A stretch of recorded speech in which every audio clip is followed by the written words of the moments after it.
तो अब इसमें यह बताया बंदी छोड़ में कि जिस प्रकार हनुमान जी भी साब है, ये भी राम है, जितनी इनमें शक्ति है, जिसने काम सर्जा वो साब को आवे, और जिसके पास पावर नहीं है गवर्नमेंट की तरफ से वो साब नहीं को आंदा।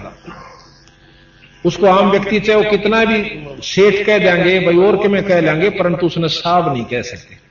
साब वही कहलाता जिस पर सरकार की तरफ से कुछ शक्ति उपलब्ध है। इसी प्रकार जिसने जितनी भक्ति कर ली, वेद व्यास को भी भगवान का लिखा है, वेद भगवान व्यास भगवान, वेद व्यास भगवान लिखा, वो एक ऋषि हुए।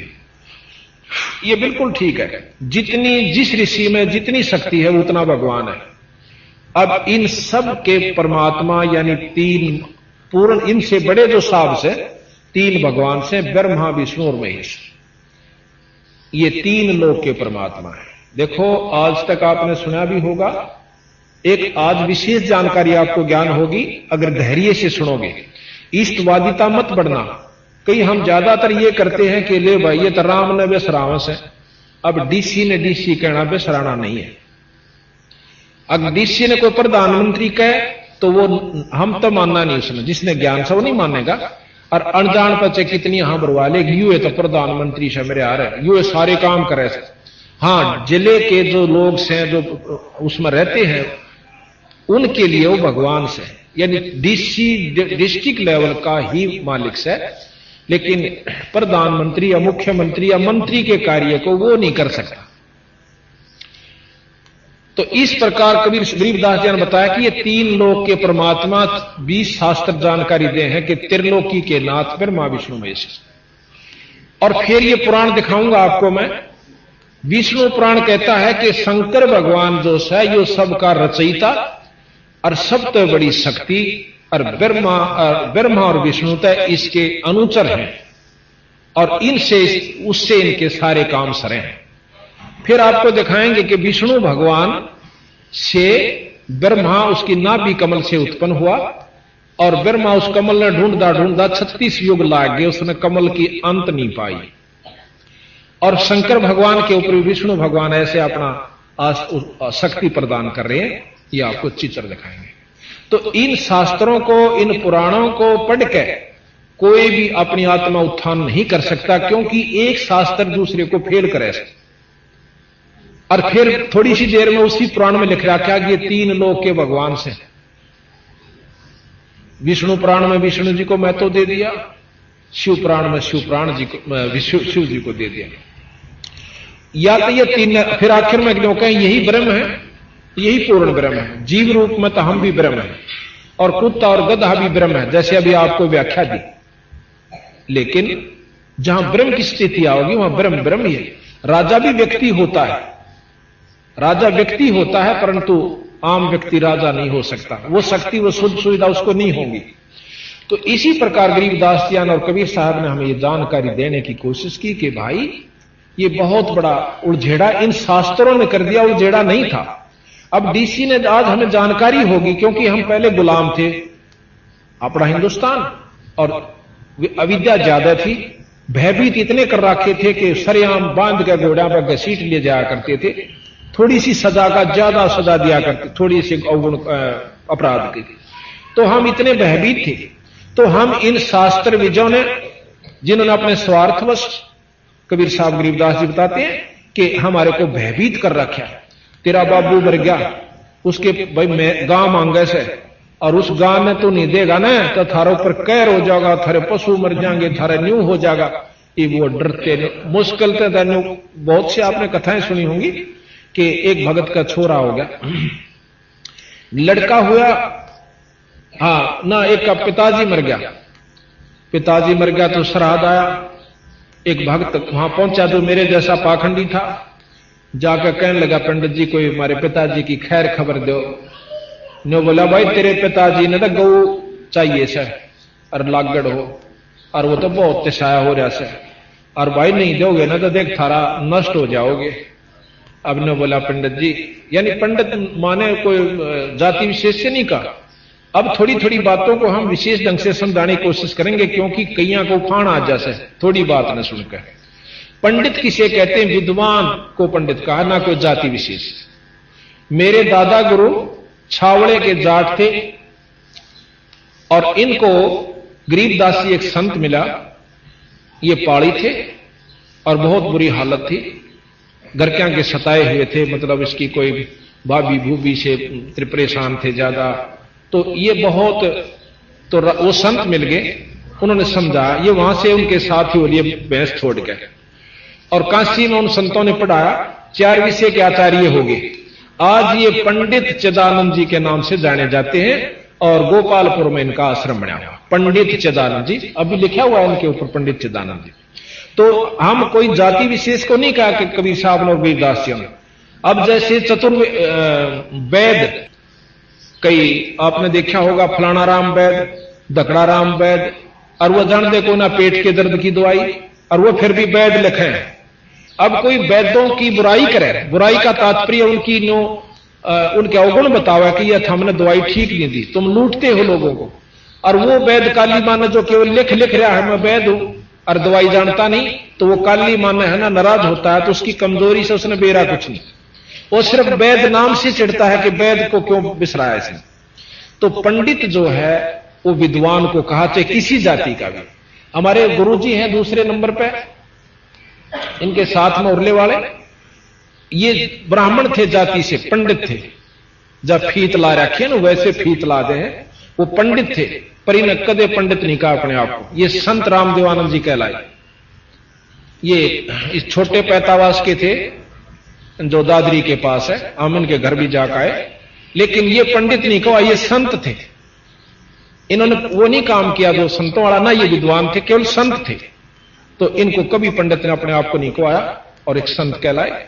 इसी प्रकार एक खानपुर में ये आया हुआ है, यहां पर खानपुर के भी, वहां एक रिटायर है उस गुरुकुल से, उनका नाम मुझे याद नहीं रहा, धर्म भानु जी, उनको पंडित जी के नाम से जाना जाता रहे, जाट, मतलब वैसे सामाजिकली जाट है, अब उनको पंडित जी कहते हैं। तो इस चीज के महसूस मत करना कि कोई पंडितों के भी शास्त्र, जो गुमराह या मार्गदर्शक जो हुए, उनको विद्वान जो हुए हैं उनके बारे में जानकारी दी। तो कहते हैं वो गऊ, घर क्या ने गऊ दे दी भाई, अकेले जाओ पंडित जी, हमारे पिताजी दुखी ना होने चाहिए।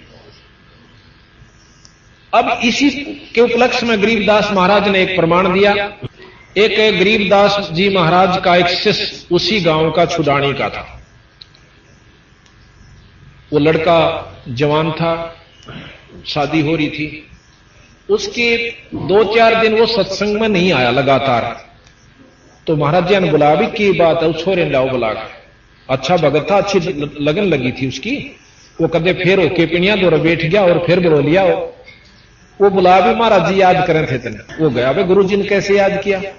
अखा महाराज जी कैसे याद किया महाराज? भाई मैं तो गरीबदास जी कहने लगे, मैंने पूछूं था भाई कई दिन लाग गए, दर्शन ना दिए, गांव में भी फिटन ना है, मेरे यार जी नहीं लगता। महाराज जी ने कहे थे किसी तरह ये बेचारे आना शुरू, कंटिन्यूस आना जाना बना रहते, इनकी जो है, इनकी जो दुर्बुद्धि है वह ना फिर दोबारा पनप जावे, क्योंकि सत्संग हमारे अंतःकरण को साफ करता है। जितनी बार भी हम इसको सुनेंगे उतनी नई चेतना हमारे अंदर और हौसला बढ़ता है। जी ऐसे है कि मेरे पिताजी का श्राद्ध था कल, अच्छा जो कल गया उसको मेरे पिताजी का श्राद्ध था। के क्या करो भाई श्राद्ध में कि पंडित जी आवेगा, आता है और अपना भोजन बनाओगा और पहले आप भोग लगाओगा, फिर परिवार को बांटा जाएगा। बोला भाई ठीक, बहुत अच्छी बात भाई। और ने बोला महाराज जी मैं कल भी नहीं आऊंगा। क्यों भाई? कि कल मेरी मां का श्राद्ध है। बोला अच्छा, पर एक काम करिए भाई कि मैं हमने भी खवा दे, खीर ख्यार बना दे होगे। अखा जी खीर बनावांगे, थोड़ी सी मेरे खातिर भी ले आइए। अख ले आऊंगा महाराज जी, या कौन सी बात है, जरूर ले आऊंगा। नो करिए 2 आंख ले आइए। अच्छा 2 आंख ले आऊंगा। जब पंडित जी ने अगले दिन सारा काम कर लिया, भोजन भी पा लिया, सबको खिला भी दिया, अपने मंत्र उच्चारण सारे कर लिए और फिर ये कहा कि तेरे पिताजी भी 1 साल के लिए तृप्त हो चुके हैं, अब उनको भूख नहीं लगेगी, प्यास नहीं लगेगी, क्योंकि मैंने भोजन पा लिया। तो ठीक से वो 2 व्यक्तियां की रोटी खीर लेके और बंदी छोड़ के पास आ गया। वो छोरा ने बोला महाराज जी रोटी ले आया, आजा भाई खेत में चालांगे। उन्हें सोचे कोई काम कर रहे होंगे मजदूर, उन्हें रोटी देने खातिर जानते होंगे। उन्हीं के खेत में चला गया, चले ले गए बंदी छोड़। और वहां एक जोड़ी ही बनी हुई थी चारों तरफ, जैसे झाड़ बोझ खड़े हो जाते हैं एक तालाब लेट लाट के अंदर। उस जोड़ी से 1 किला की दूरी पर महाराज बैठ जाते हैं और वहां से आवाज देते हैं उसके पिता तथा माता का नाम लेकर कि भाई फलाने और फलानी आप रोटी खा लो, थारा लड़का भोजन लेकर आया। और वो छोरा ने सोचा मेरे माँ बाबू का नाम ले अड़े कितना आगे हुआ। पंडित जी तो कहता स्वर्ग में जा रहे हैं। तो इतने में एक गीदड़ और एक गीदड़ी भागती हुई आवे, आंधे बंदी छोड़ के पान चाटन लागी। उन्होंने उनका ऊपर हाथ फेरा, हाथ फेर के बोला भाई थारा लड़का रोटी लिया से भोजन पा लो, थारा कनागत था आज, एक का काल था एक का आज था। ये वो दोनों ने रोटी नो इसी खा ली, जो अगर कुत्ता भूखा हो ना देखा हो को रोटी गिर दे ऊपर ते गलपली आग रहे डोमू वाले, इतने ढंग से सैड देसी खा गए। और फिर भी नो देखें दानू और मिल जाते और भी खा ला। तो बंदी छोड़ गरीबदास जी कहने लागे रे भले मान से नो कह था तेरे पंडित जी ने खाए पाचे तेरे पिताजी तृप्त हो गए 1 साल के लिए, यू तेरा बाबू या तेरी मां मान चाहे मत मान। नो बोला जी भी कसर रहेगी, ये भी गुंजाइश रहेगी ना मानने की। पर महाराज जी बीमारी या सब मैं मान लो तो घर के लाठी ठा ले, यानी मेरे के लिए कोई नहीं बसांदा या बेगन तो वारी छूटेगा। नो बोला तो ढीला पड़े, अब ठीक से आगे से महाराज मैं नहीं करूंगा। तो इस प्रकार हम अज्ञानतावश, और आपको प्रमाण देता हूं मेरे गुरुजी अभी 26 जनवरी 96 को उन्होंने शरीर त्यागा, 124 साल के हो गए। उससे पहले ये मेरे ख्याल में दिसंबर की बात से नवंबर में अपने घर पैतावास चले गए। वह कह रहे थे कि ये लगभग 100 साल के बाद आए हैं अपने घर ने, 100 वर्ष के बाद गए, 15-16 साल के निकल गए थे। और पिछले साल ये भी गए थे एक बार, महीने मतलब 5-6 महीने पहले गए थे। तो हम वहां चले गए इनके पास। तो इनकी भाभी जी वह थी, भाभी जी जो लगभग 90 से भी 92-93 साल की हो रही थी। वानो बोली जी ये 12-13-15-16 साल के चले गए, 2 लड़के थे। क्योंकि भक्ति की जो कसक होती है वह पिछले संस्कार जो होते हैं वो बहुत तगड़े हों से और वो अपने आप मार्ग पर लगा दें। तो इन्होंने क्या करा के कहीं उनके खेत खात पड़े थे, ऊड़ है कपड़े काट के घेर वो पाड़ गए कति कपड़ा नो, और आप भागे जंगल में। जाने वाला ने देखा कि वो 2 लड़के जंगल में बाज गए। तो हमने उसके बाद इनकी टोआ टाई बिक्री ढूंढा ढांडी करी, कितना नहीं पाए। तो हमने मान लिया कि वो किसी जंगली जानवर ने खा लिए, समाप्त हुए, मर गए। मैं नो कहती 90 साल की होली, 12-13 साल की मैं ब्याही भी आ गई थी, 92 साल की होगी, यानी 80 साल हो गए मैंने इनके 5 लत्ते काटा कर, इनका कनागत काटा करती और 5 लत्ते पंडित जी दिया करती। आप विश्वास कीजिए कितना अंधविश्वास है। वो ईदताएं जीवन थे और उनके 5 लत्ते कनागत 80 साल तक कर रहे थे। इतना अंधविश्वास, इतना भूल भुलैया डाल रखी इन भोले भाले जिया ने, क्यों करे बंडाए दे बेचारे। सुख सब चाह अपने घर में, पर सुख फिर भी नहीं होता चाहे 20 ब्राह्मण जमा दो। ब्राह्मण का मतलब ये नहीं है कि जो पोथी ठायर का आंख में दे ली, ब्राह्मण सोई जो ब्रह्म पछाना, ब्राह्मण इसे काम नहीं करा करे जो किसी ने बंडा दे। वो यथार्थ चीज बताओगा जो विद्वान होगा, पंडित होगा। तो इस प्रकार बंदी छोड़ गरीबदास जी ने यही मार्गदर्शन किया कि तुम एक दिन कनागत काटो, सो रोजाना काटा करो कनागत। 2 रोटी छाछ पर तोड़ के घेर दे, 2 कुत्ता ने सुबह, और इसी प्रकार शाम में कर देख कितना, और कुछ फर्क नहीं पड़ता। 2-4 रोटियां हम कुछ नहीं फर्क पड़ा करता। आए भगत ने रोटी देवे घर में, कोई साधु आ जाए उसने जरूर जमावे, साल भर में एक सत्संग समागम जरूर करवावे, चाहे कभी भूखा मरता हो। वो भी तो करवाना पड़ जाए, बालक बीमार हो जाए 4000 रुपये लाग जाए, टप दे ही दे जा। और जहां धर्म का काम आवे नो काम, तब देखो ना ब्योत को ना, और जब ब्योत हो जा पटदेसी, लड़ाई हो जा, मुकदमा हो जा, जब वकील ने भी दिया 2000 रुपये, और फिर घी बंदी रहवा नारी क्यों करके होगा वो अलग से, पर धर्म की का ब्योत नहीं रंदा। तो ये ब्योत बनाकर संता के समागम में आने से, सत्संग को सुनने से आत्मा उत्तिष्ठ होती है, इसमें प्रबल होती है, और ज्ञान होता है कि इस बिना काम नहीं चल है। चाहे अरबपति होकर चले जाओ, चाहे करोड़पति हो जाओ, कुत्ते और गधे की चुनी तो अरबपति नहीं बच सकते। वो तो वो बचेंगे अगर कोई झूठड़ी वाला भी है, ईश्वर का नाम लेता है, गुरु की किसी नाम ले रखा है, 2 पैसे धर्म पर लगाता है, तो वो सब राजाओं का राजा सिद्ध होगा आखिर में। महाराज कहते हैं गरीब सब रावण पति राव है, जिसका रोम रोम धन हो और सांस खाली नहीं नाम बनावे छत्रपति है सो। पर वो है राजाओं का राजा, जिसके 24 घंटे भगवान का भजन और सुमन रहता है। गरीब कबीर साहब भी कहते हैं कबीर सब जग निर्धना और धनवंता ना को धनवंता सो जानियो, जिस पर राम नाम धन हो। राम नाम धन नहीं, ये सब कंगाल है, ये 2 दिन के चोचले से।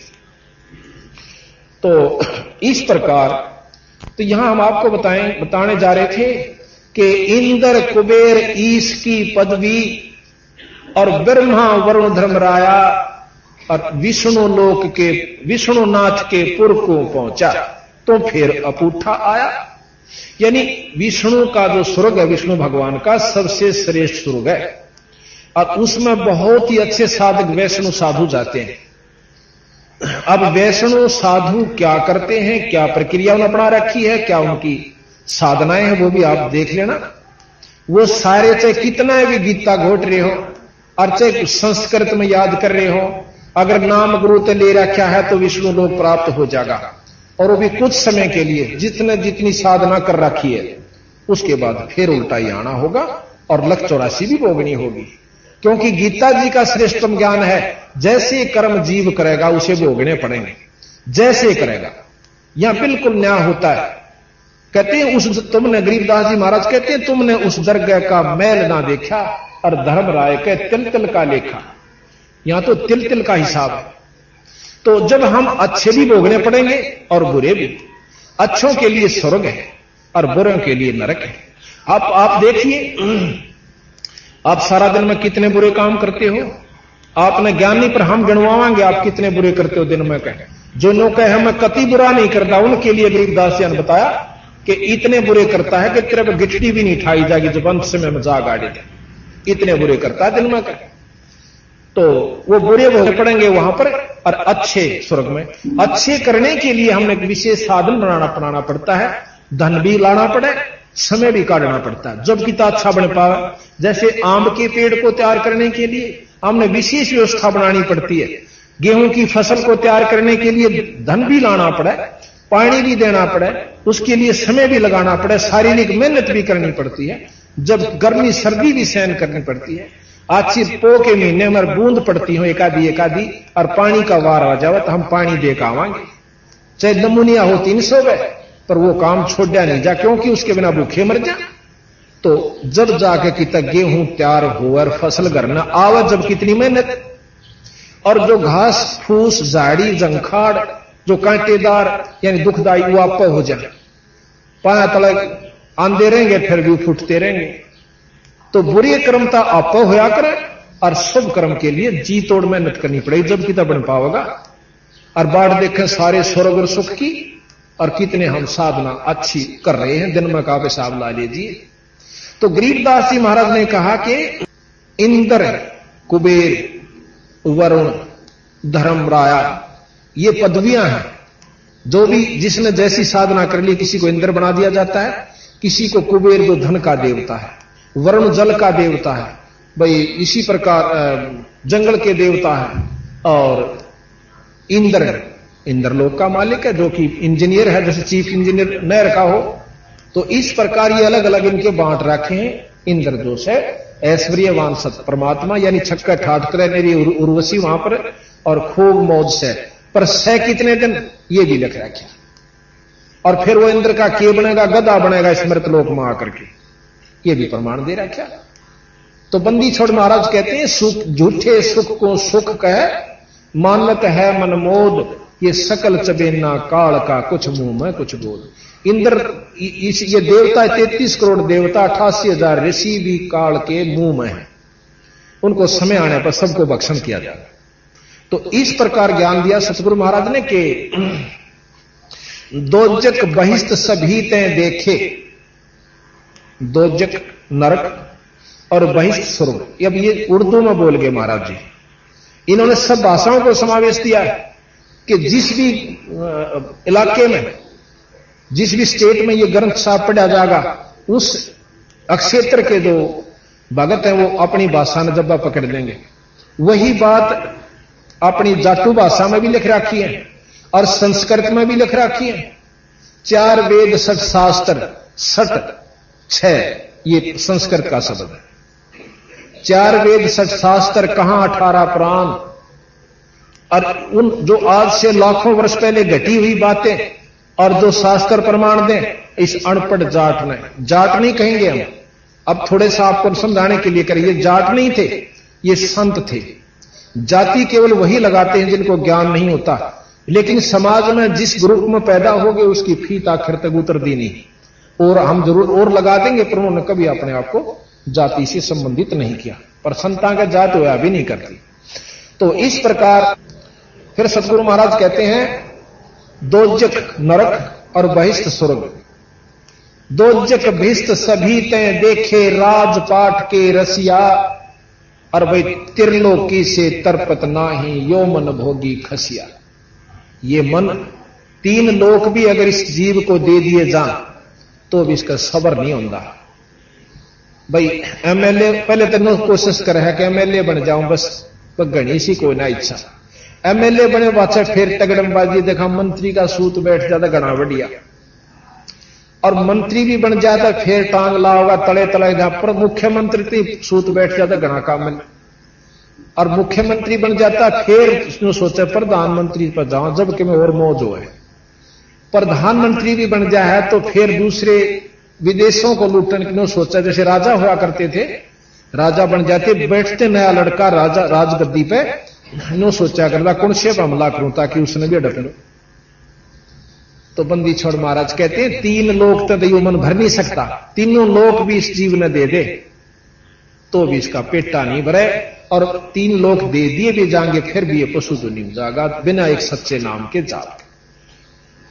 दोजक भिष्ट सभी ते देखे राजपाट के रसिया, और 3 लोक से तरपत नाही यो मन भोगी खसिया।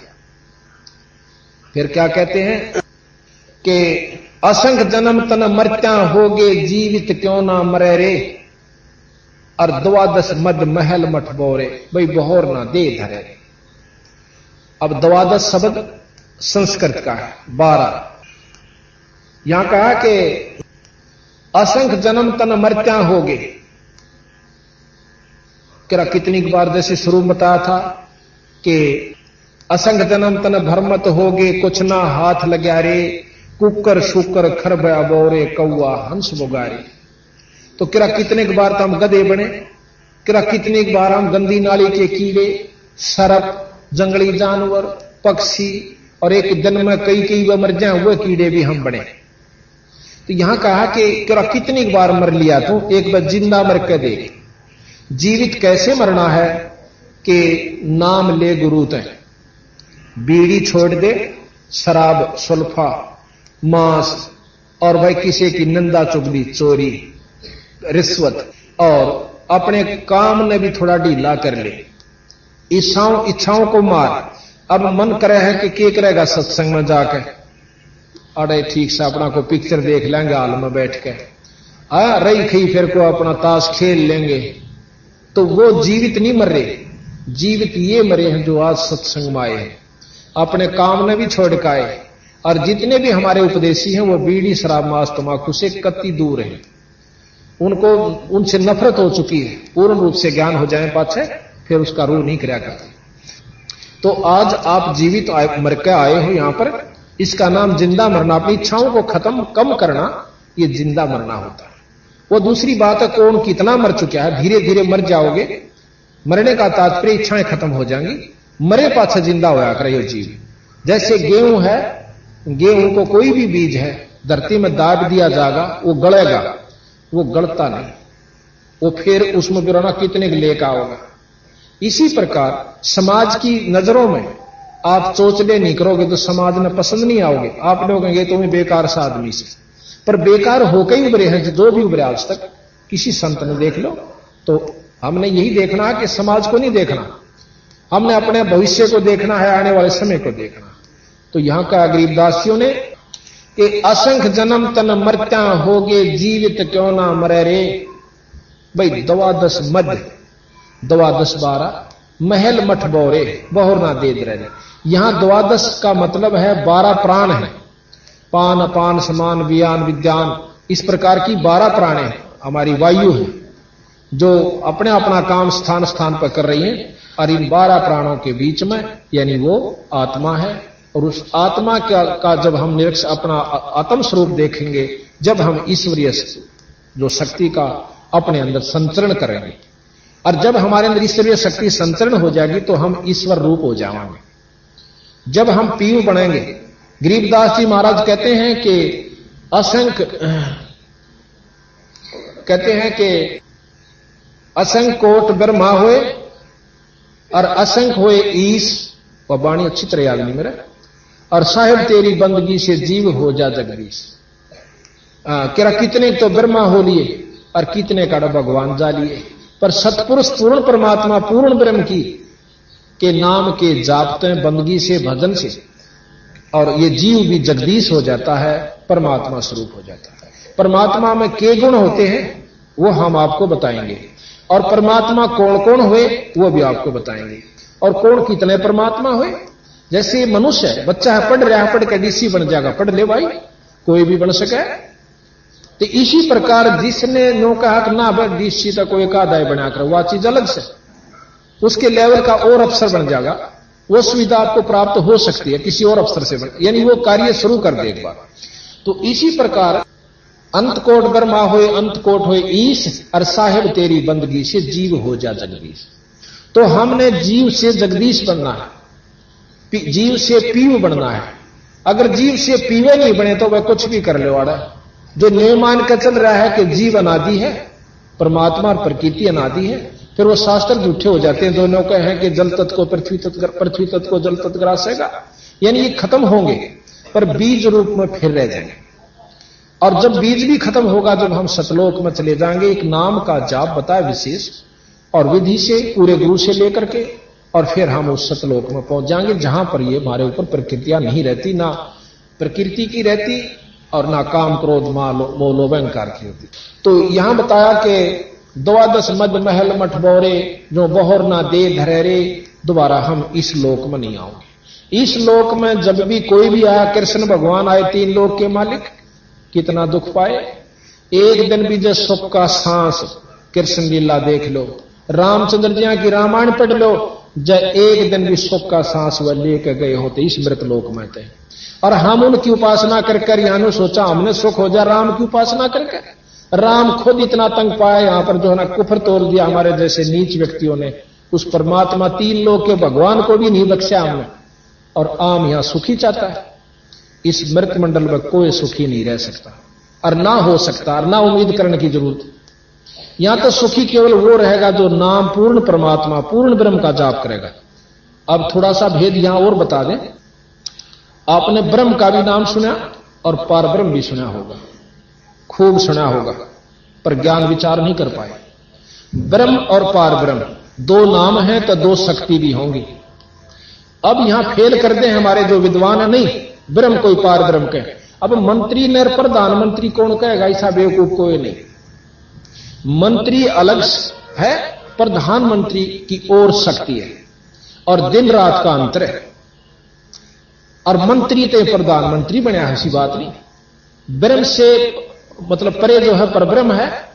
ब्रह्म की कुछ अपनी पावर्स न्यारी हो से, और परब्रह्म की ओर से। ब्रह्म यहां पर ज्योत निरंजन जिसका वेद वर्णन करते हैं, ब्रह्म तक का ज्ञान वेद देते हैं, और इससे ऊपर परब्रह्म है। परब्रह्म जिसको अवगत पुरुष कहते हैं, अक्षर पुरुष कहते हैं, और ब्रह्म परब्रह्म से ऊपर है पूर्ण ब्रह्म जिसको सतपुरुष कहते हैं। अब हमने ब्रह्म तक का भी पूर्ण साधना का ना बेरा इस तक क्यों कर लाभ होया करे। हमने ब्रह्म का भी पूर्ण ज्ञान नहीं है कि कैसे लाभ लेवा इस ब्रह्म से,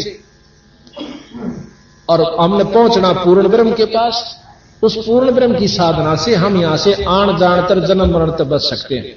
महर्षि दयानंद जी आज के युग में बहुत श्रेष्ठ विद्वान हुए और सबको मान्य हुए। उन्होंने भी ये लिखा है कि जीव अनादि है, ये अपने कर्म भोगता रहेगा, ये अमर नहीं हो सकता। एक ने प्रश्न कर रखा है, मैं सुनाऊंगा आपको, उनके सत्यार प्रकाश मेरे पास रखा है, आपको पढ़ के सुनाऊंगा। किसी ने प्रश्न किया, वो उत्तर देते हैं, अक भाई 4 मुक्ति मानी गई है। वो कहता कोई मुक्ति माक्ति ना होती, जीव अपने करे हुए कर्म का भोग भोगता रहे, ना कोई स्वर्ग से, ना कोई नरक से, और ना कोई विष्णु है, ना कोई ब्रह्मा से, ना कोई और वहां परमात्मा की संज्ञा में रहते। ये जीव आड़े अपना चोले बदलता रहे और हवा में घूमता रहे, ऐसे इसका कोई स्वर्ग नरक नहीं है, कोई सुख दुख नहीं है। तो इतना तो वह भी मानना है कि भाई ये जीव जन्म मरण के चक्कर में रहे जागा। और गरीबदास जी महाराज के जब यू इससे बीमारी में रहा तो फिर साधना की जरूरत पड़ेगी। साधना तो हम करनी चाहिए ना कि कतिये कबाड़ में नहीं आवा और जन्म मरण ते इच्छा छूट जाए। ये प्रमाण देते हैं।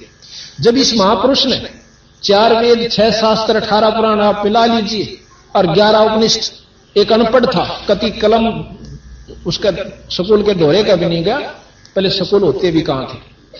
अच्छा, वो जब आज से लाखों वर्ष पहले कि जो की तो महाभारत और रामायण को लिखते हैं और श्रुतियां का ज्ञान देते हैं, तो वो क्या कह सकते हैं हम उनको, वो परमात्मा थे।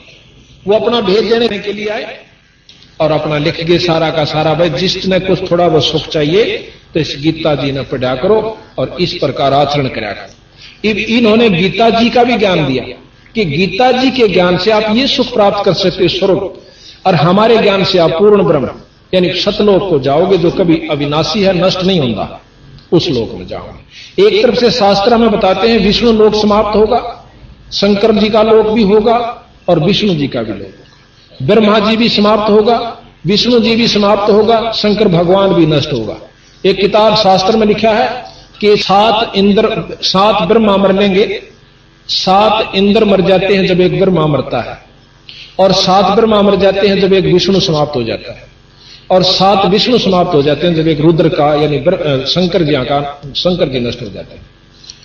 तो इस प्रकार आप बताइए, महाराज गरीबदास जी ने कोई गलत नहीं कहा कि तुम उस अविनाशी परमात्मा से मिलो।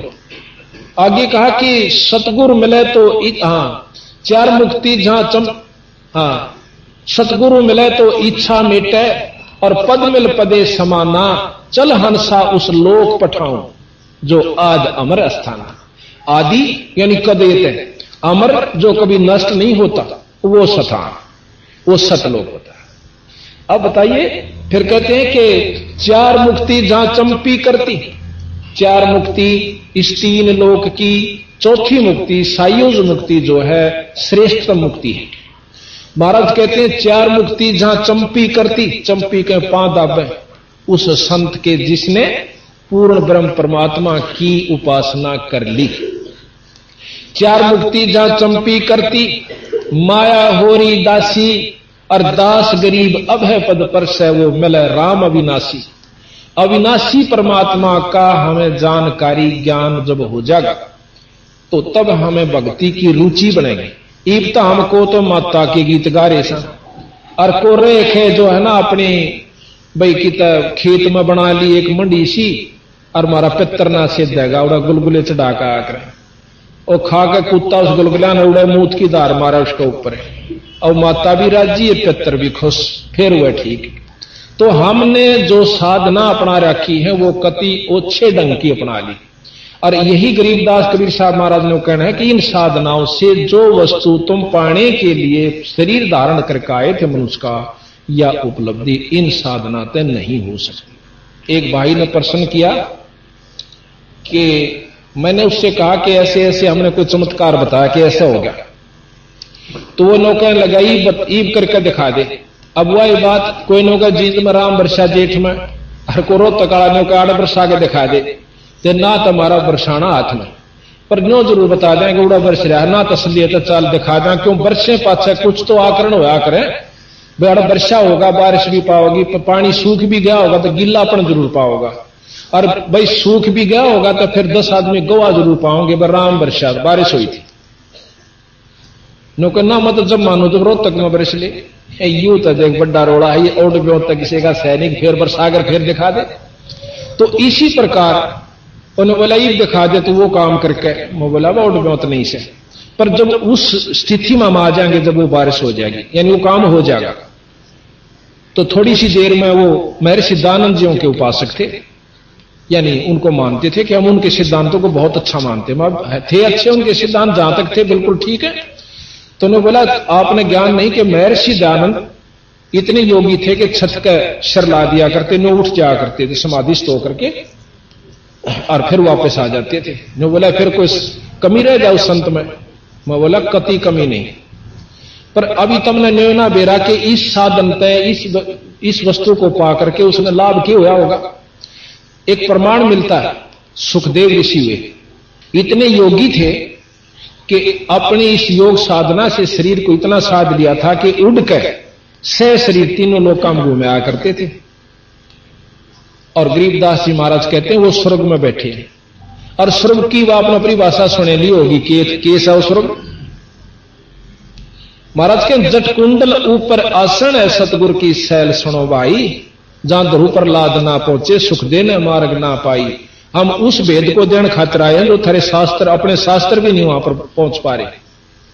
और किसी का ना यकीन हो तो देखो अपनी जो हम कहीं इस तरह करके देखो, कुछ दिन वह चीज उपलब्ध अपना दर्शन हो तो ठीक से, ना अपना फेर भाई जहां लग रही वहां लगी रही।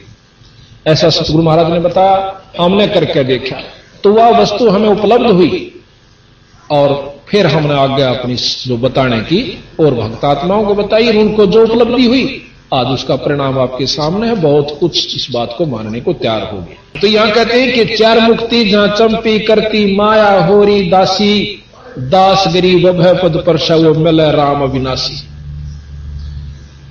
अब इस प्रकार का ज्ञान खुद कबीर साहब ने उन 10 साल के बच्चे का कहा, गरीबदास जी का।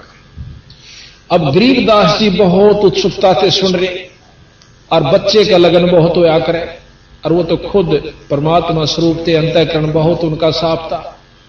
तो कहने लगे महाराज जी इसका समाधान तो बताओ फिर भाई के बने। नो बोला मैं नाम दूं और तो नाम ले, और जब बात बने अक महाराज जी फिर तो नाम दे दो। वो हाँ फिर कहा ना कि इस गऊ का दूध पीवाएंगे। नो बोला इस गऊ का दूध काट लिया उन्होंने। कैसे कि कबीर साहब ने उस बिना ब्याई हुई बच्ची के ऊपर हाथ धर दिया, उसमें तो अपने आप दूध निकलना शुरू हो गया। और बरोला ले जाया करते, बरोला का हरियाणा में जो शीत स्यात लस्सी वस्सी ले जाते हैं, छोटा मटका उसे वो धो धा रखा था, लस्सी लूसी पी कर रोटी राटी खा के, खाने के बाद वो नीचे रख लिया। जब वो बरोला यानी वो पात्र छोटा सा भर गया तो अपने आप दूध बंद हो गया। कबीर साहब ने, गरीबदास जी कहने लगे कबीर साहब को, लो महाराज जी दूध पी लो। महाराज जी कबीर साहब ने दूध पिया, कुछ बच गया। जो वहां बड़े बड़े पाड़ी थे, शाणे पाड़ी जो 30-30, 40-40 साल के, उनको कबीर साहब कहने लगे, ले भाई बच्चों तुम भी पी लो, पाड़ियो ग्वालो दूध पी लो। इन्हों बोला इस पाप के दूध नाम कौन पीवे? महाराज जी ने बोले रे पाप का नाश है, ये तो अमृत दूध से, और देख बिना नए दूध हुई बाछड़ी में तो तुम पुण्य लेकर है। बोला ना ना ना हम नहीं पीवा। वो तो चले गए दूर गान का प्रियर। गरीबदास जी ने बोले मन ने दो महाराज। जब वो दूध दोनों ने पी लिया, फिर ये नाम दिया, और नाम देकर ने बोले तो साधना करिए बेटा इसकी डट के, जो मैं बता चल रहा हूं। नाम का जाप करिए तेरी अपने आप, और मेरी कृपा से तू वहां पहुंच सका, जो चीज तुमने ना दिखी वो दिखाऊंगा। तो ये महाराज इन विचारों को कर ही रहे थे, करते करते आंखें खुली, और इनकी जो आत्मा है कबीर साहब लेकर के इस स्वरूप को और सब लोगों को दिखाया। विष्णु लोक दिखाया, शंकर लोक दिखाया, इस ब्रह्मांड में शंकर लोक दिखाया, माता का लोक दिखाया, अष्टंगी का, शेरावाली का, और उसके बाद ब्रह्म का स्थिति बताई।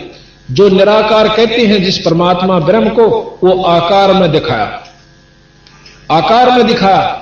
निराकार तो उसके लिए जिसने ना देखा, उसकी शक्ति काम कर रही है।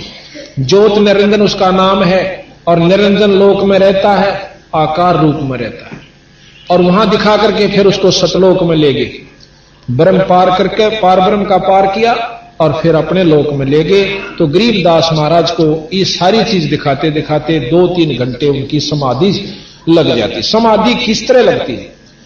हम समाधि मानते हैं आंख मीच के और कई कई घंटे अभ्यास करें बैठ कर, नो 3-3 घंटे 4-4 घंटे, और एक भाई ने कहा हम 8 घंटे हो गए रोज अभ्यास करूं हूं, और तड़े तो सोनो जासू यहां तक, बस इतनी उपलब्धि होती है। ये साधन, ये हठ योग है। हठ योग आज के युग में ना तो कामयाब हो सकता, और ना ये पहले भी नहीं हुआ, और आज तक जीवन है थोड़ा सा जीव का, और ना इतनी फुर्सत के हम 8 घंटे बैठ सके। गरीबदास जी जमींदार थे, हड़बाया करते, हड़ बांधे बांधे वो काम किया, न बोले न तुम करा करो भाई, हमने समाधि लाने की जरूरत नहीं, आप पे लागेगी नाम के प्रभाव तक। समाधि क्या होती है?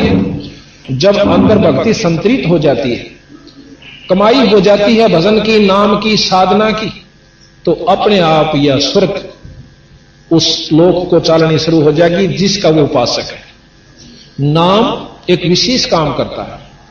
नाम जो है, नाम उस लोक में ले जाएगा जिस लोक की आप उपासना कर रहे हो।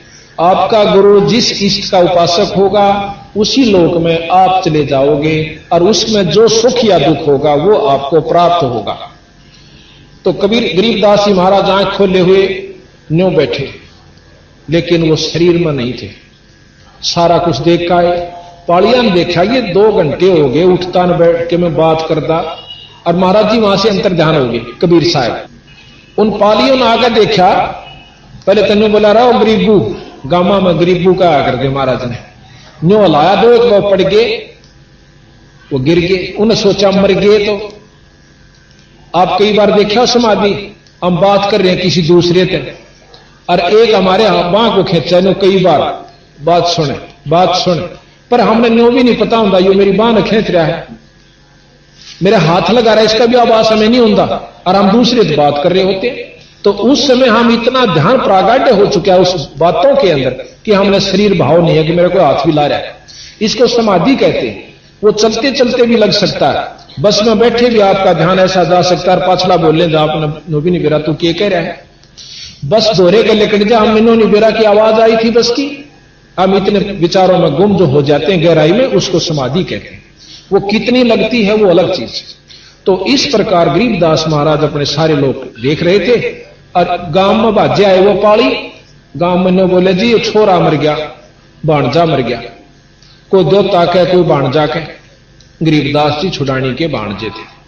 गांव में तो रोना पीटना होगा, स्वरूप भाई एक का छोरा रोए मर गया, अरिशे बड़े चौधरी का जिसका 2,500 बीघे जमीन, तो वह रोआ पीटी शुरू हुई। अर्थी बनाई, अर्थी बनाकर लेकर चाल पड़े, शमशान घाट पर धर दिया महाराज के शव को, और शमशान घाट पर धरते ही महाराज के बंधन जो ऊपर का रस्सी बांधा करे ना, वो आप टूट टाट के और एकदम दूर जा पड़े, और महाराज बैठे हो जाते हैं गरीबदास जी 10 साल के बच्चे।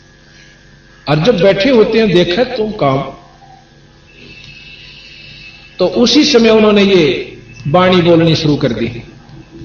उनको अंतःकरण में ये जमा होगी और ये वाणी बोलनी शुरू करती, गरीब पर पटन पर लोक है जहां अदली सतगुर सार, और भक्ति हेत से उतरे पाया हम दीदार। अब कहते हैं कि हमने वो लोक देखा, वो सतलोक देखा, और वहां से परमात्मा सतपुरुष खुद कबीर साहब यहां पर आकर और मुझे उपदेश दे के गए, वो लोक दिखा के ले। अब इस बात की नहीं मान दे कई भाई भक्तात्मा ने कहा हम तो ई प्रगट कर दो ना कबीर साहब ने, देखो गांव छुड़ानी साबित गवाह इस बात का, आप जाकर तसल्ली कीजिए। अभी आपको बताया था कि बारिश होगी हो, और 1 महीने पाछा कोई नौका फलाना दिन बारिश हुई थी, और वो नौका मैं इतना मानो करवा के दिखाओ नहीं, वहां के लोग जरूर बताओगे 1 महीना पहले आड़ा वर्षा था भाई, और जब 20 आदमी कहें तो वह सच्ची माननी पड़ेगी, चाहे वहां वर्षा हुआ दिखता भी नहीं, बारिश हुई नहीं दिखती हमने, तो वह माननी पड़ेगी, वह झूठ नहीं बोल रहे। साबित गांव में के शौक से झूठ बोलने का, और फिर ये प्रमाण देते अपनी वाणी में वो परमात्मा जिन्होंने 250 वर्ष पहले यूं लिख दिया था इस वाणी में कि इन राज्यों की रीत कहूं मैं तो से हंसा, और घर घर लोहा बर्तन धन और ना देखण में कंसा। गरीबदास जी महाराज ने 250 वर्ष पहले यूं कहा था कि घर घर लोह के बर्तन हो जाएंगे, कांसी नहीं रहेगी, कांसी का बर्तन नहीं रहेगा घर में देखण में भी। आज वो बात हो चुकी है, और 10-20 साल में कांसी कति खत्म हो जाएगी। आज लोह के बर्तन स्टील के घर घर हो चुके हैं। तो उनकी ये बात सत्य, ये भी सत्य माननी पड़ेगी कि गिरि पर पट्टन पर लोक है जहां अदली सतगुर सार, और भक्ति हेत से उतरे पाया हम दीदार। अब कहते हैं वो कौन आए कि अलल पंख अनुराग है सुन मंडल रथी दास गरीब उधारिया में सतगुरु मिले कबीर। अब कबीर साहब के बारे में आपको जानकारी हम प्रथम देंगे, क्योंकि जब तक हम नहीं मानते किसी भी इष्ट को, किसी भी उसकी जब तक हम शक्ति का ज्ञान नहीं होता तो हम उसको आदर की दृष्टि से नहीं देखते। अब जैसे राम और कृष्ण जी के बारे में हमने रामलीलाएं पढ़ी और ऑर्डर लागे थे देखने, उनकी गांव गांव में रामलीला हुई, इतने महान 3 लोक के भगवान की उसने इतने शुभ काम किए और रामायण होने लगी, तो हमारे अंतःकरण में परमात्मा की संज्ञा में राम और कृष्ण बिल्कुल अंतःकरण में जमा हुए। क्यों हुए?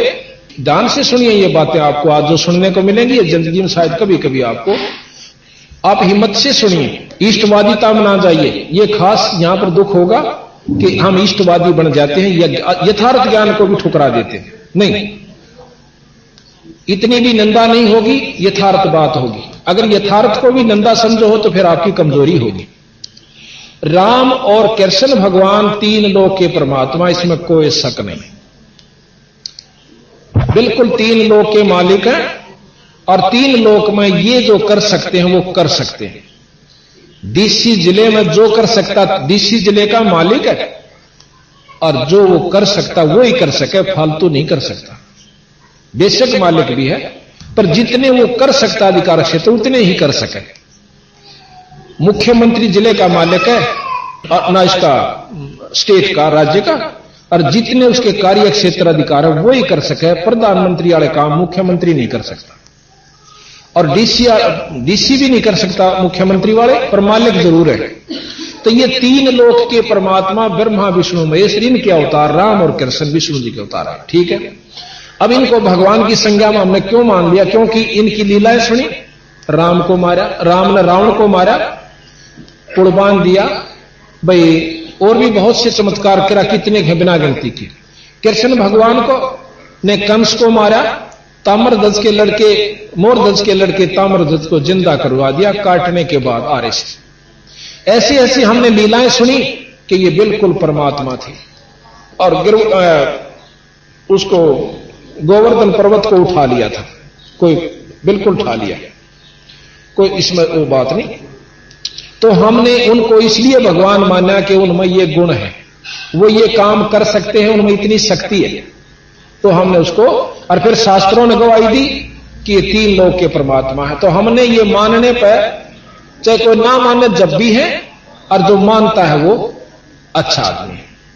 तो ये 3 लोक के परमात्मा के गुण को हमने जान लिया। हम आज तक राम और कृष्ण तक कोई नहीं मिले हैं, आपा मत कोई सा भी राम और कृष्ण से नहीं मिल लिया, पर उसकी गुणों को, शास्त्रों के ज्ञान को, रोजमर्रा की जानकारी को हमारे अंदर विवश कर दिया। हमने इस बात को मानना पड़ा। अच्छा, दूसरी बात है, तो क्या हुआ कि हमने जितनी भी हमें जानकारी हुई वहीं तक हमें ज्ञान हुआ। और अब हम आपको यह बताएंगे कि परमात्मा की, जैसे अपने हिंदुस्तान सारी पृथ्वी का बहुत छोटी इकाई है। सारी पृथ्वी की हिंदुस्तान बहुत छोटी इकाई है, बहुत बड़ा। बाकी तो वर्ल्ड कितना रह गया? उस वर्ल्ड में, बाकी वर्ल्ड में कोई भी राम और कृष्ण को मानने वाला नहीं है। यह भी यथार्थ से सत्य है, कोई शक नहीं। अब ना मानते, क्यों ना मानते वो अलग चीज है। वो उनके ना मानने से ये 3 लोक के परमात्माओं की शक्ति कम नहीं होगी, ये ज्यों की त्यों रही और रहेगी। अब बात यह है कि हमारे हिंदुस्तान में भी मेरे ख्याल में तो 60% आदमी होंगे जो राम और कृष्ण भगवान को, विष्णु भगवान को, ब्रह्मा जी को परमात्मा की संज्ञा में मानते हैं। और भी बहुत से महर्षि हैं जो लोग कहे हैं कि ये तो कोई थे ही नहीं। अभी आपको महर्षि दानव जी का आपको 4 प्रकार सुनाऊंगा। वो लोग कहे ये तो कुछ भी नहीं थे, ये तो एक जीव थे, राजा थे, और इनमें कोई शक्ति नहीं थी। नो तो राजा किसी ने मार दे, कूट दे, वो आप पर ठाडा होकर बोला अपनी महिमा करवा लिया कर। ऐसा भी हम नहीं कहेंगे, ऐसा कबीर साहब ने नहीं कहा। उन्होंने इस 3 लोक के भगवान ज्यों के तो मान्य रहे। अब हम आपको अपने भगवान के बारे में बताएंगे। हमारा भगवान कबीर साहब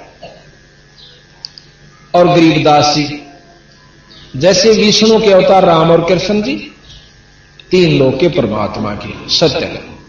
इसी प्रकार पूर्ण ब्रह्म सतपुरुष के अवतार कबीर साहब और गरीबदास जी, ये दोनों आए और ये चारों युगों में आए। कई भाइयों कहें कबीर तो काल पैदा हुआ 600 वर्ष पहले, तो सतयुग में कबीर का ज्ञान कहां था? ये उनका भूल से। कबीर साहब ने लिखा कि हम चारों युग में आए हैं। सतयुग में सतसुकृत नाम से, त्रेता में मुनिंदर नाम से, द्वापर में करुणामय नाम से और कलयुग में मैं कबीर नाम से आया, महाराज कहते हैं। आप प्रमाण भी दें थोड़ा थोड़ा आपको। मंदोदरी जो रावण की रानी थी, उसके पास इतना ज्ञान कहां से आ गया? एक राक्षसों की नगरी में मुनिंदर नाम से कबीर साहब त्रेता युग में आए थे, ऋषि मुनिंदर नाम से। और वहां जाकर के एक भाट था, उस चंद्र विजय भाट का सारा परिवार कबीर साहब का शिष्य था श्रीलंका में। और वो रानी के पास जाया करती थी, वो भाटनी, उनको सबक सुनाने खातिर, उनको नाचने गाने के लिए, और उसका प्रेम ज्यादा मंदोदरी से हो गया था। एक दिन मंदोदरी को उस भाटनी ने जो कबीर साहब यानी मुनिंदर साहब की बात सुनी सत्संग में, और वो जाकर बताई, बेबे बहन ऐसे ऐसे सुना, परमात्मा के नाम के बिना इस जीव का कितने ठिकाना नहीं से, ईश्वर का भजन करना चाहिए। ये 2 दिन का जीवन है, पता नहीं कितने अरबपति हो गए। गरीबदास जी महाराज कहते हैं, पृथ्वी पति चकवे गए भाई जिनके चकर चलंत, रावण सरीखे कौन गणे इसे जालिया ना। लोगों कह रहा कितने करोड़पति अरबपति हो गए, जाली और गधे की जूनी भोग रहे हैं, यो राम नाम बिना भाई छुटकारा नहीं होगा। तो मंदोदरी को जाके उस भाटनी ने, चंद्र विजय की पत्नी ने बताई। मंदोदरी बहुत पुण्यात्मा थी, उसके अंदर कसक बड़ी। उसने पूछा, वे यू तेरे ताई किसने बताई यह बात? ने बोली, मारे गुरुजी आया करे। गुरुजी आया करे कहां आए? इब कहां वजह मन में लाई, अगे बता दूंगी। मन तो न्यो ना जिक्र करा भी राजा की रानी है, कदे मारी बातां दौरा छोटे व्यक्तियों द्वारा ना आवे। बेबे देख, यहां तो मैं बुला नहीं सकती गुरुजिया ने, पर मैं आ जाएंगी लोग छुपमा अपना कार्ड कैसे ने। बोली बे तू आ जाइए। जब महाराज कबीर साहब मुनिंदर साहब दोबारा वहां पहुंचे, तो उस चंद्र विजय की भाटनी ने जाकर मंदोदरी रानी से बता दिया, अक गुरुजी आ रहे बे, आजा तू अपनी बात कर।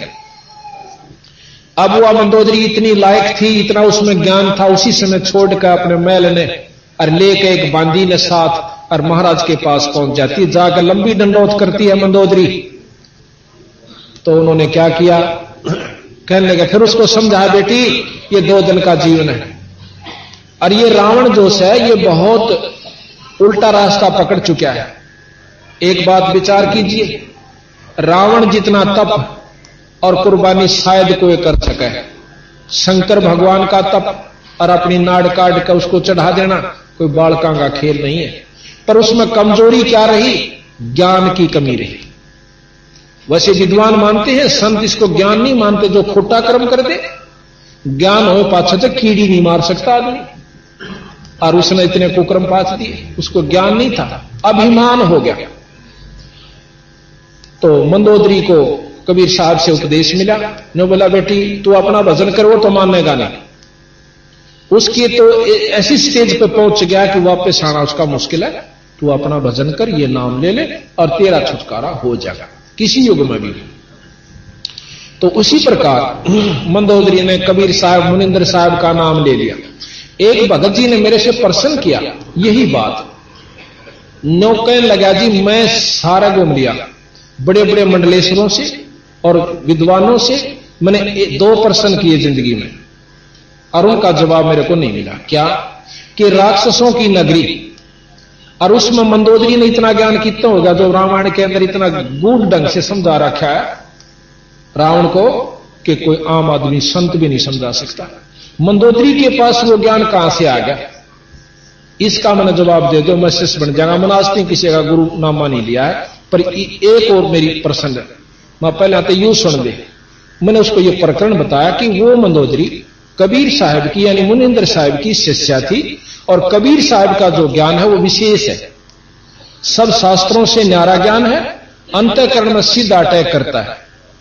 और ये ज्ञान उसको था जो मंदोदरी कबीर साहब की शिष्य थी मुनिंदर साहब की। तो फिर उसका सारा प्रकरण समझाया, रामायण तो भी उसने देखी, फिर हमने गरीबदास जी ने प्रमाण दे रखा वो भी बताया, फिर उसको तसल्ली। फिर दूसरा प्रश्न उसने किया कि मैंने महाभारत कई बार पढ़ ली और देख ली और विचार कर लिया, उसमें एक प्रकरण आता है क्या कि उसने प्रश्न किया कि प्रथम तो गीता जी में यह ज्ञान दिया भगवान कृष्ण ने अर्जुन जी तक कि तू अपना निष्काम भाव से आप लड़ाई कीजिए, अक्षत्रिय का धर्म है, तेरे ऊपर ये कर्म लागू नहीं होंगे, आपके ऊपर कोई कर्म लागू नहीं होंगे। ये तो मैंने सारे मार रखे, विराट रूप दिखा करके और अर्जुन को लड़ाई के लिए तैयार कर दिया। और फिर कहते हैं कि एक प्रकरण आता है कि जब राजगद्दी पे युधिष्ठिर को बैठाने लगे, युधिष्ठिर जी कहने लगे कि ऐसे पाप के राज्य को मैं नहीं भोगूंगा जिसमें करोड़ों बहन विधवा होगी, पता नहीं कितने मारे गए, ऐसे कुकर्म के राज्य को जो राजा करता है तो वो नरक का भागी होता है। इस बात को देख करके फिर कृष्ण जी के पास युधिष्ठिर जी को ले जाते हैं, कहने लगे भगवान इस राज्य को मैं प्राप्त नहीं करना चाहता, मुझे ये राज नहीं चाहिए, आप किसी को दान कर दीजिए। अब कृष्ण जी ने कहा कि देखो युधिष्ठिर, राज उसी को देना चाहिए जो अधिकारी होता है, अगर हम किसी अनधिकारी को राज देते हैं तो पाप के भागी होते हैं। राजा योग्य होना चाहिए, प्रजा पालक होना चाहिए, दया भाव उसके अंदर होना चाहिए, जो कि आप और धर्म का राज करता हो। ये सब आपके अंदर विद्यमान है। बहुत सी चर्चाएं उसको करके फिर भी वो नहीं मानता है। कहने लगा ऐसा कर युधिष्ठिर कि आप एक यज्ञ कीजिए, यज्ञ के करने से आपके जो पाप कर्म हैं ये नष्ट हो जाएंगे और जो आपने युद्ध में पाप किए वो नहीं लगेंगे। युधिष्ठिर जी मान जाते हैं कि यज्ञ की गई, राजगद्दी पर विराजमान हो जाते हैं। कुछ दिनों के बाद, कुछ वर्षों के बाद युधिष्ठिर को बहुत बुरे सपने आने शुरू हो जाते हैं। रात्रि में देखता है कि किसी की नाड़ कटी हुई है और कोई हाहाकार मर्द करता हुआ भाग रहा है, कि कोई भाग रहा है उसके पीछे से तीर मार दिया, वो तीर भागता जा रहा है, रोता जा रहा है और पड़ जाता है और मर जाता है। किसी के छाती में बाणों से भर दिया जाता है, हाहाकार कर रहा है, कोई औरतें रो रही हैं कि मैं विधवा होगी, कोई चूड़ी फोड़ रही है उसकी छाती के ऊपर। इस दृश्य को देख करके युधिष्ठिर पागलों की तरह रात में बहुत बुरी तरह चिल्लाकर उठ जाता है। आसपास उसके भाई बहन जो भी होते थे वो देखते हैं, अक आपको क्या हो गया, नौकर भी परेशान हो जाते हैं। तो वो कहने लगा मुझे ऐसे ऐसे बहुत बुरे भयानक दृश्य स्वप्न में दिखाई देते हैं।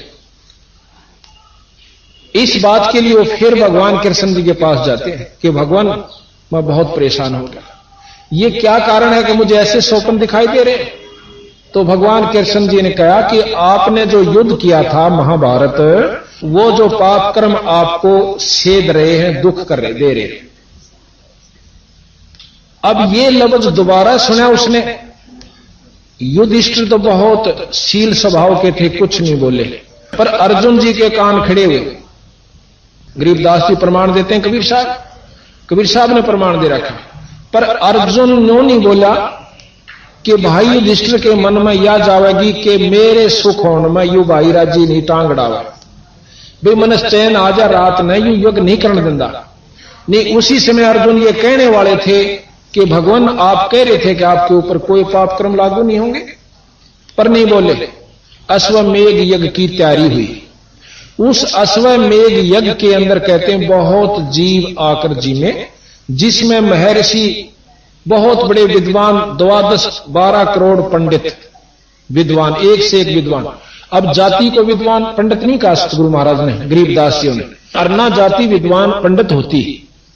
नकुल और सहदेव को भी विद्वान माना गया, पंडित में गिनती की गई है। नकुल और सहदेव जो युधिष्ठिर के भाई थे, उन दोनों को भी विद्वान पंडित माना गया, बहुत विद्वान थे वह दोनों के दोनों। तो नकुल और सहदेव के से विपर वशिष्ठ मुनि से और द्रोणाचार्य पता नहीं कितने और तीनों देवता ब्रह्मा विष्णु महेश ऋषि रूप में आकर उस यज्ञ में भोजन खाते हैं। उस यज्ञ की संपूर्णता सफलता का के लक्षण रखा था भगवान कृष्ण जी ने एक पंचजन्य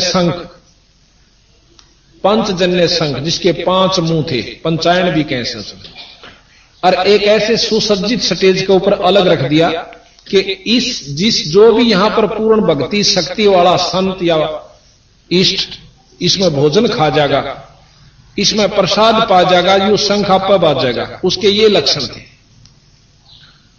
तो वहां लिख रखा है उस महाभारत में भी, और गरीबदास जी और कबीर साहब भी प्रमाण देते हैं कि सभी ने भोजन पा लिया पर शंख नहीं बाजा। अब युधिष्ठिर परेशान हो जाता है, कहने लगे भगवान कृष्ण, और भगवान कृष्ण जी ने भी भोजन खा लिया, शंख नहीं बाजा। अब वो कहने लगा महाराज क्या त्रुटि रही हमारे से कि शंख नहीं बाजा?